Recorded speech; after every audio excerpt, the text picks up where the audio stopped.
Welcome back to the Lights Lounge, your weekly home for all things Las Vegas Lights FC. As always, we're here every single week throughout the 2026 season for a deeper dive into everything that happens on the pitch, including match previews and analysis alongside a new guest every single episode. Remember to hit like and subscribe, share it with your friends so we can get as much reach as possible on these fun dive-ins with players.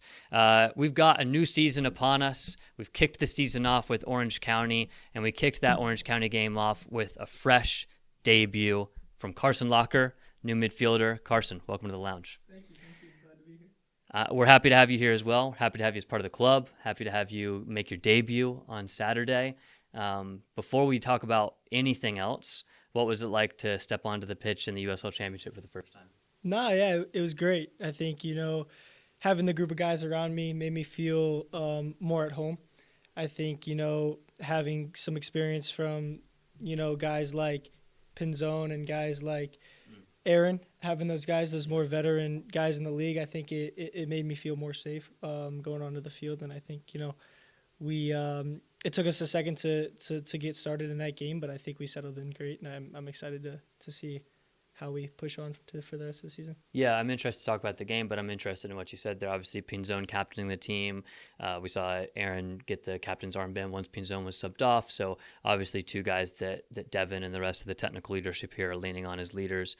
What does that look like for you as you're building up to the game? Are those guys having a chat, or or is it just the experience level of them on the field, knowing that if you put a foot wrong, they're going to help you know the right place to be? Yeah, I think, throughout preseason, I feel like Pinzone is someone that I've connected with more.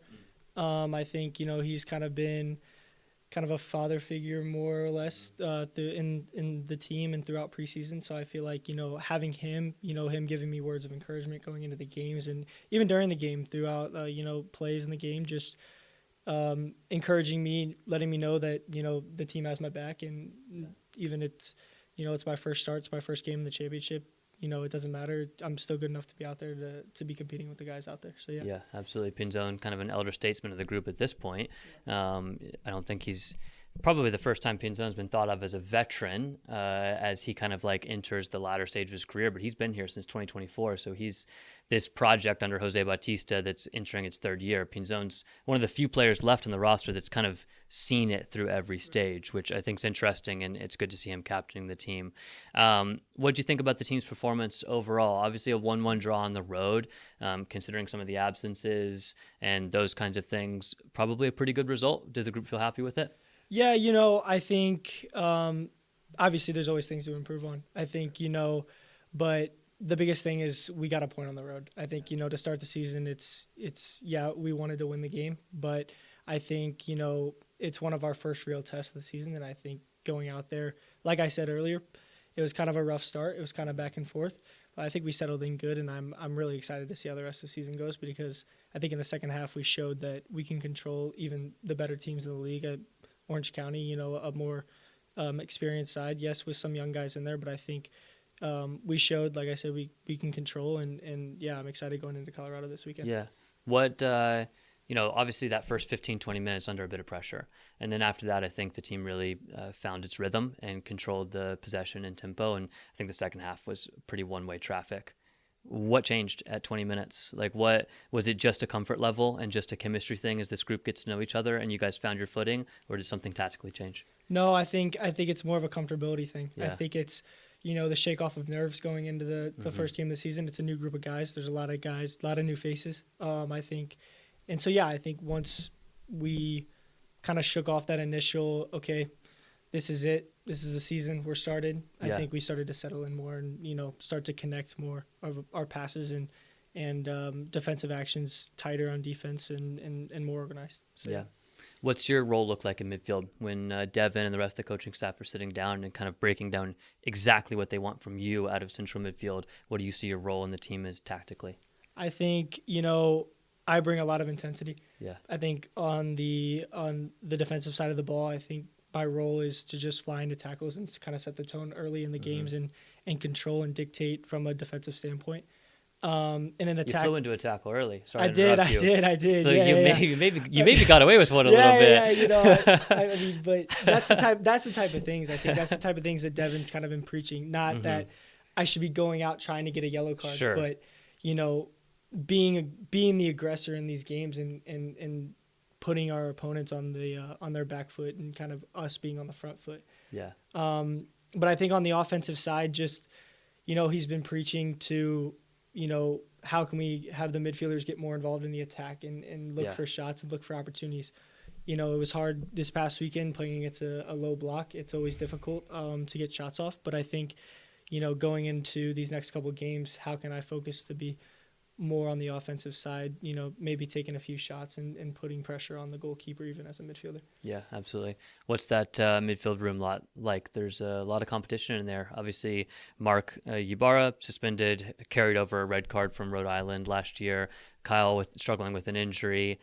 Giorgio Probo, yourself, Patrick Leal can play in there. Abraham played farther up the field, but he can also play a little bit deeper. What's that competition like in training between a lot of really good central midfielders? Yeah, it's a lot of older guys. It's a lot of veteran guys. I'm the youngest one by a lot in that midfield room. So it's trying to learn off some of that experience. I think, looking at someone like a Giorgio, he's helped me a lot throughout preseason, kind of being a mentor and making me feel like I'm just as good as anyone else in the league to be able to go out there and compete. Yeah. But like you said, it's a lot of competition as well. I think it's made me raise my standards as well.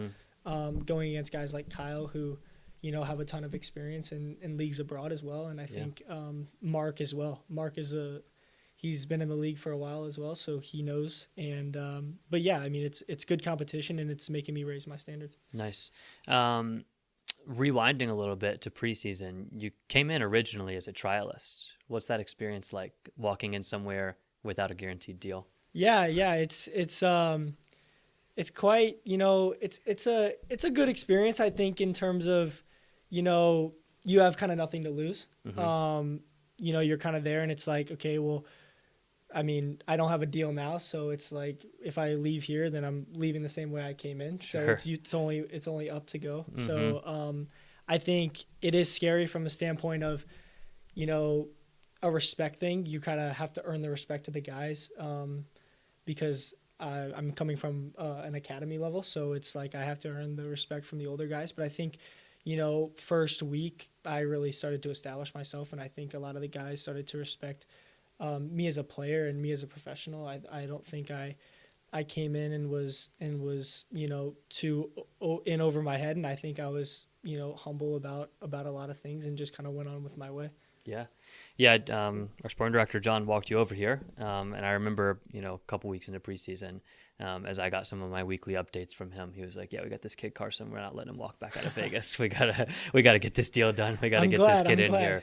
But yeah, I mean, I think a lot of the feedback, at least from my side, like when I was popping out to training and hearing from the people around, right, is a player that's mature beyond his years, and I think that experience kind of comes to fruition here on this pod, like on your media commitments, on everything else. You approach everything with a level of maturity that is surprising for your age, and I think that shows on the field in the way that you play, and I think you pride yourself on that. So I'm excited to see kind of where you go once you got signed, and like the deal was done. We basically like went to the DR almost straight after. Did it feel different at that point where you're like, okay, now I've got the deal, now I can really like push on and develop a little bit more confidence within the group?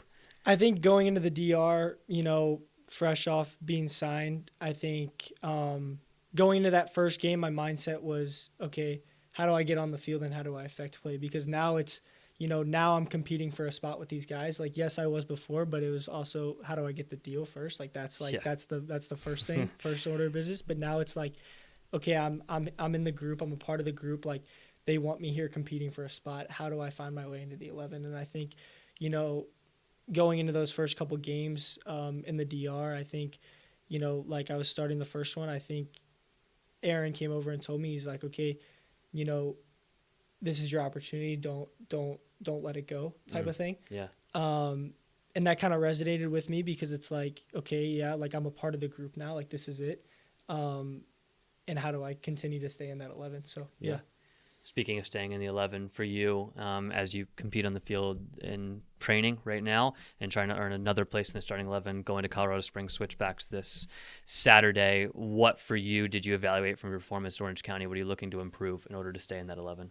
I think getting more comfortable on the ball earlier in the game. Like we said, the game was kind of back and forth early. So it's how do we, as a midfield pairing, whoever it is, me and Giorgio or whoever it is, establish the game quicker and gain control. And but also, like I said, putting the defense on their back foot and trying to get shots early and put just put pressure on them early in the game. And because I think we're looking for goals right now. I think we've been kind of hurting for goals in preseason. So I think just finding ways to get into the final third as well. Yeah, absolutely. Tough place to play, Colorado, but you're coming from the academy world, the MLS Next Pro world, so you're no stranger to playing on artificial turf in cold weather and, and unideal conditions. But how does that affect things?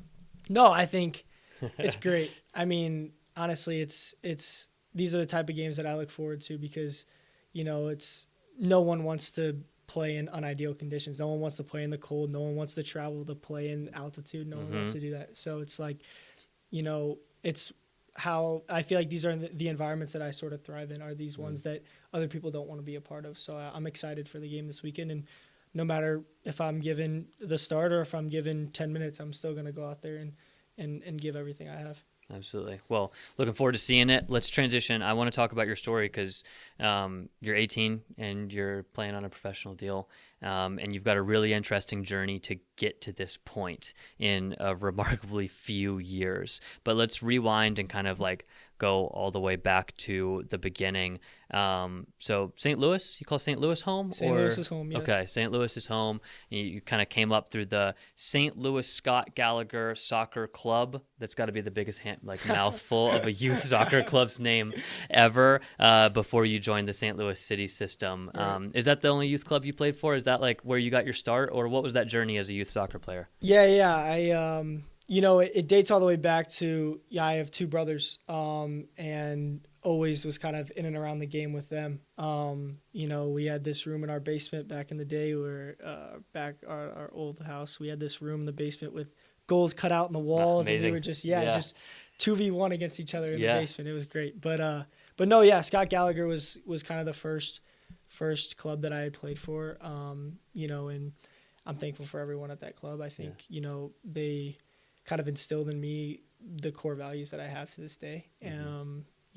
I think going into St. Louis City, when I transitioned there, I think it was a different style of play. They were trying to, mold a different style of player. But I think I adapted pretty well into that. Yeah. And again, very thankful for that because that has also instilled in me, my intensity, off the ball. They were instilling a little bit more of a Red Bull style press that was under Lutz Van Astil at the time, and that like previous leadership there. Yep. So not the worst schooling to have now playing in a Devin Rinsing kind of higher press system. I mean, we saw the team play really high up the field against Orange County, and you guys really pressing. So asks a lot of you as a central midfielder. Right. But I think it fits exactly to how I've been molded as a player, and it's the environment that I definitely want to be a part of. Yeah.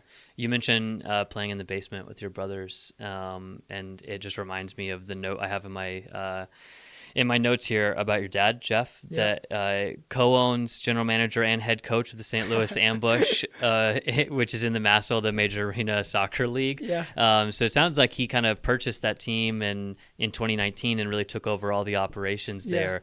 How did that change? I mean, has he always been involved in the indoor soccer space? I don't know. Give me the rundown of what it was like growing up with your dad and how that affected your upbringing. No, he's just always been around the game, and he's always wanted us to be around the game, but that was all kind of a surprise to me and my brothers and my sister. We were all kind of like, he had kind of told us about it, and we were, wow, like, okay, this is new. But no, he's kind of taken the bull by the horns in that whole situation, and kind of, he likes to do it all. So I think, they had some coaching problems early on. So he was like, well, let me take this on. And he's one of those people that just, when he has his mind set to something, he no one's going to stop him. So. Yeah, absolutely. Yeah. Well, it sounds like the basement, little indoor soccer arena there in your guys' basement. Yeah. So it's funny that there's a correlation there now, but yeah. That's amazing. So you're with St. Louis City. You made your debut for them at 16 years old with their MLS Next Pro side. You came on as a substitute in a 1-1 draw against North Texas SC. I think you made 14 appearances throughout 2024. You played like over 500 minutes. So you're 16 years old, like playing pro minutes in MLS Next Pro. What was that like? Yeah, it was good. I think, I coming off of preseason with the first team there as well, I think it was all good experience. I mean, obviously being 16 years old, it's Oh, they chucked you in preseason as well. Right. Oh, so wow. I mean, it was like huge pressure as a 16-year-old. Yeah, but I think, from veteran players, like I've always tried to lean on the veteran guys to just, how can they help and how can I learn from them, pick up bits and pieces from them. But going into the MLS Next Pro, it was good. I think being 16, it was new because I think now you look at MLS Next Pro and it's a lot of younger guys. Mm-hmm. But I think even 2 years ago, it was still leaning on, the guys out of college and older guys. So it was new for a 16-year-old, but it was good. It was good. Yeah, I mean, I was with Charlotte FC before, so I was with Crown Legacy, and Crown Legacy did the whole thing, and they were regular season champions that first year, right. And they really leaned on some veteran players. Yeah. They had like 28-year-old Brazilian center backs, and I think at that point, those first 2 years of MLS Next Pro, it mirrored the USL Championship a little bit more closely. Now it feels very youth developmental reserve, which I think is a big difference. Have you noticed a big difference between like the level of play in MLS Next Pro versus what you experienced in your first game in the championship? Yeah, I think, just being in preseason and obviously now playing the first game, I think it's more I would say more tactical in terms of, the guys are smarter and they're more experienced pros. Yeah. I think, when you look at some of the youth games in the United States, it's more just running around, pressing, not really taking care of the ball type of deal. But I think, as you get older and you start to get into these more pro environments, I think it becomes more tactical based and guys that are smarter. And if you just run out of position, you're just going to get the ball passed around you. So you got to be smart about how you press and how you exert your energy. Yeah, absolutely. There's just less room for error. Right. Like the higher the level gets, then the more tactical it gets. I mean, just thinking about the Orange County game, right? Like there's just one moment inside that first 20 minutes where the striker splits Aaron and Nate, and then all of a sudden you're down 1-0, and that's it, right? It's really the only time Jared had anything to do, and you can't do anything on the deflection. But so that level of tactics makes sense.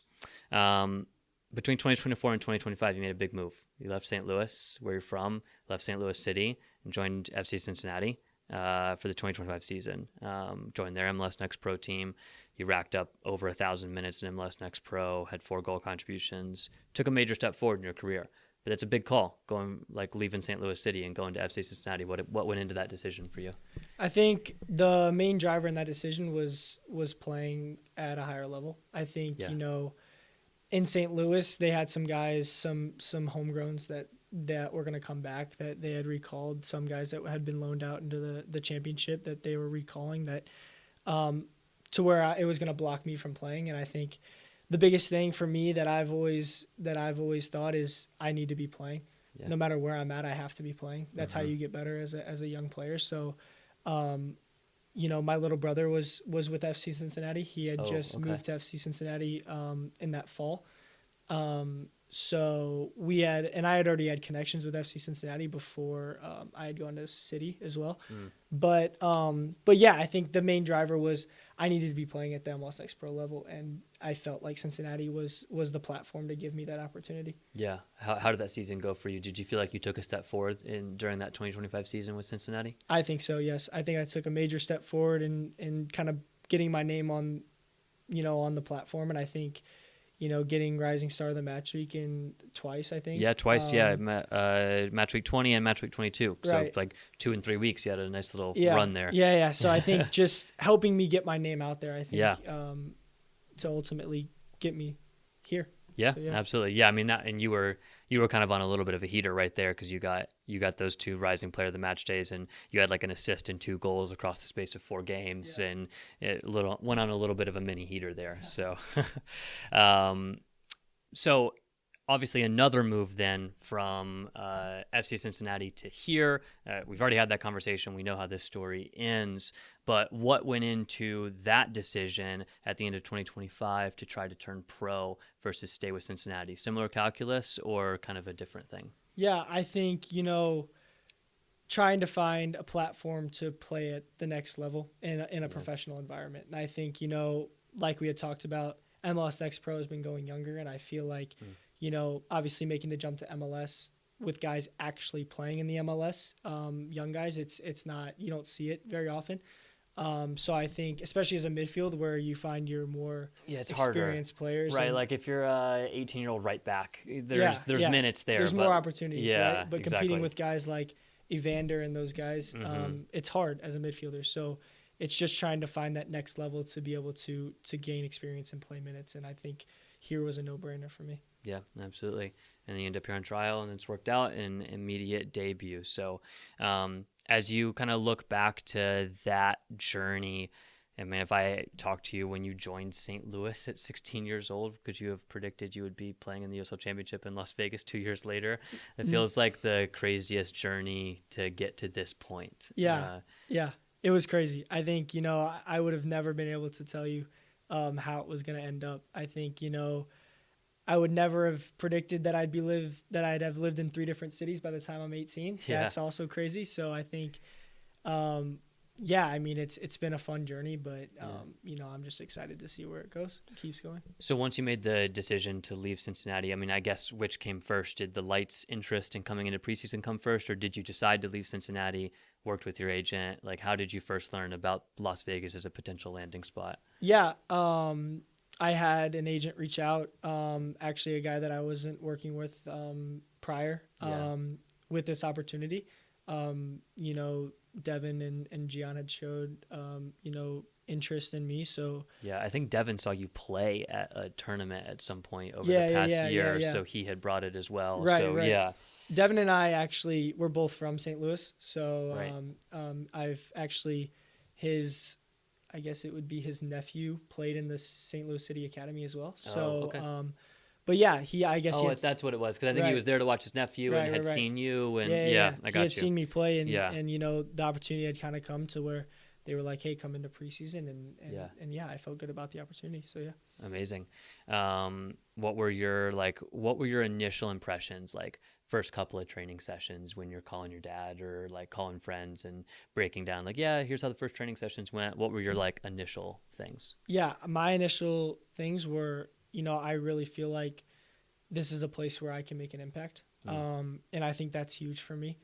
Being a young kid, you want to, or a young pro, I guess, you want to feel like you're in a place where you can make an impact and you're not just there as a training player, as someone, just off to the side. You want to be seen as someone who is a part of the team, who, gets the fans excited and can, light up this league in a sense. Yeah, absolutely.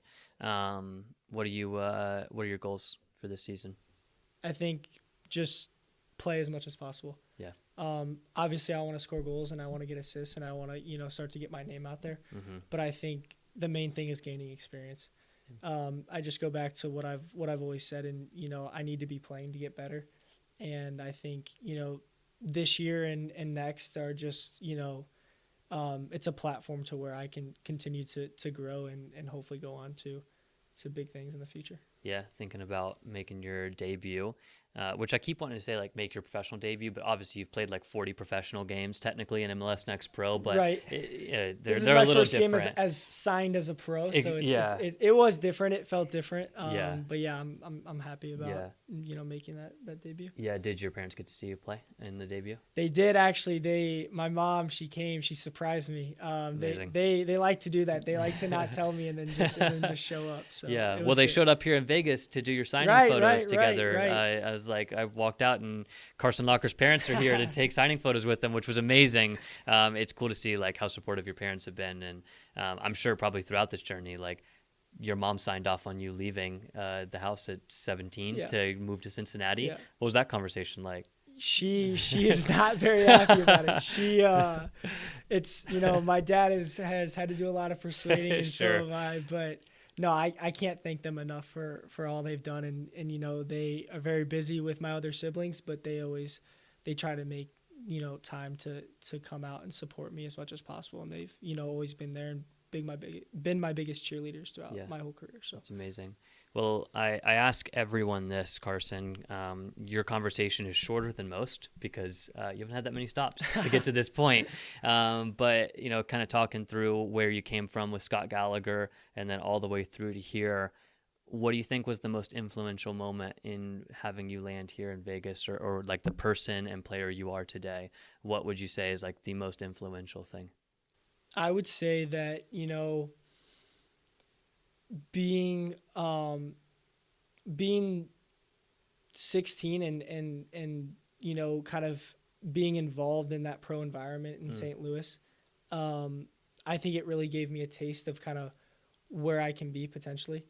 And I think what that did was kind of, you know, light a fire inside of me in a sense, in terms of I can get to this level and I can be, you know, an impactful player at this level. So I think from that moment, it's kind of given me the hope of I'm not that far away. And I think it's like I said, it's just kind of lit a fire in me in terms of, okay, now let's go out here and get it type of a deal. Yeah, I think there's a lot of value as a young player going into like St. Louis's preseason that year, and just seeing, there's one thing to go to the stadium and see the game, right, and there's another thing to like find yourself in a training session with an Evander or with those guys that they had at St. Louis in their expansion year, and etc. So I think there's like a lot to be taken there where you're like, oh, this is the level, like this is now where I need to get to, right.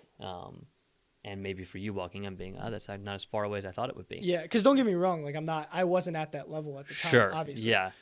You know, you have guys in there that, you know, are high. Like, I mean, you're walking in the room with Roman Berkey, who played it for Dortmund. So it's like, you know, you have these pros. There's levels to this. Yeah, but like you can hold your own. So you're kind of like, okay, well, I'm not as far away, like you said. Like I'm not as far away from this as I thought it was. It's achievable, right? It's not there, but it's achievable. So that's amazing. Well, Carson, we're excited to have you here in Las Vegas.